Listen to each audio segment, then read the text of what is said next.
The FBI has been sounding the alarm, and what you're about to uncover is nothing short of a financial nightmare.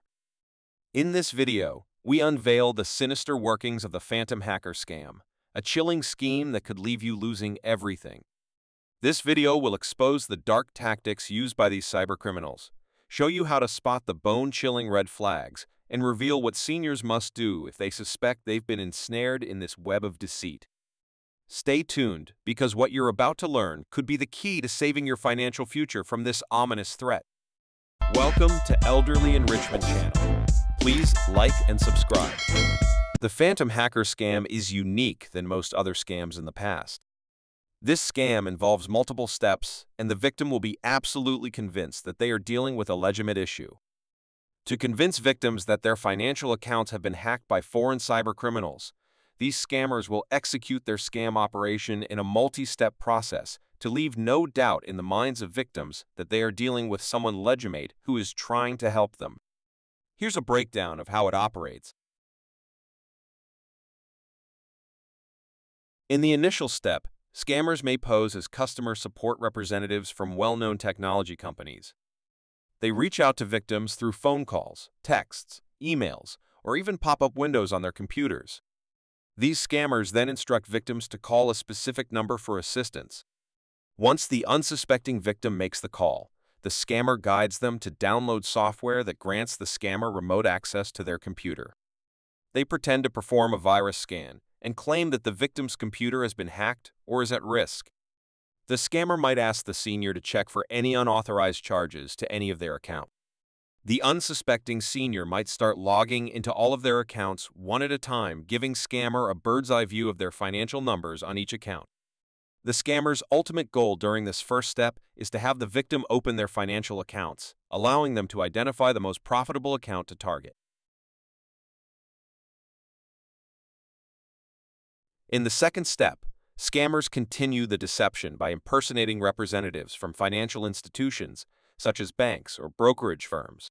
Through Step 1 interaction, scammers have full knowledge of the target's financial numbers across bank accounts, retirement accounts, and savings accounts. They inform the victim that their computer and financial accounts have been compromised by foreign hackers. To instill fear and urgency, they pressure the victim into transferring their money to a supposed safe third-party account, often citing the Federal Reserve or another United States government agency as the destination. The victim is instructed to transfer funds through wire transfers, cash, or even cryptocurrency, often to overseas recipients. They're explicitly told not to disclose the real reason behind the transaction for their own safety, making it even more harder for seniors to discuss with their friends or family, minimizing the chance of someone seeing the red flag. In the final step, scammers may contact victims posing as the Federal Reserve or another United States government agency officials. To make the scam appear more legitimate, scammers may send official-looking emails or letters containing official-looking government agency logo. They will likely continue to stress the urgency of moving the funds to a safe account for protection, often referring to it as an alias account or simply follow their financial institution's advice, which they are actually referring to the contacts from Step 2. Once the victim transfers the funds, it's over. The money is gone. From a victim's perspective, here's what they go through. First, a tech support agent warns of possible malicious activity. Then, moments later, which can range from a few minutes to hours or even days later, a supposed banker or broker calls and issues the same warning, advising them to transfer funds to a safe account. Shortly after, which can again be minutes to days later, a supposed government official calls and repeats the same alarming message. For an unsuspecting victim, whose life is typically surrounded by honest people, it becomes incredibly difficult not to fall into the trap of these heartless scammers. Before we explain how to detect potential scams during any of those 3 steps and how to spot red flags, consider hitting that like button below and subscribing to this channel. Your support helps us empower and protect our community against these threats. Remember, together, we're stronger against the dark forces of scams. Refrain from clicking on unsolicited pop-ups, email links, text message links, or attachments.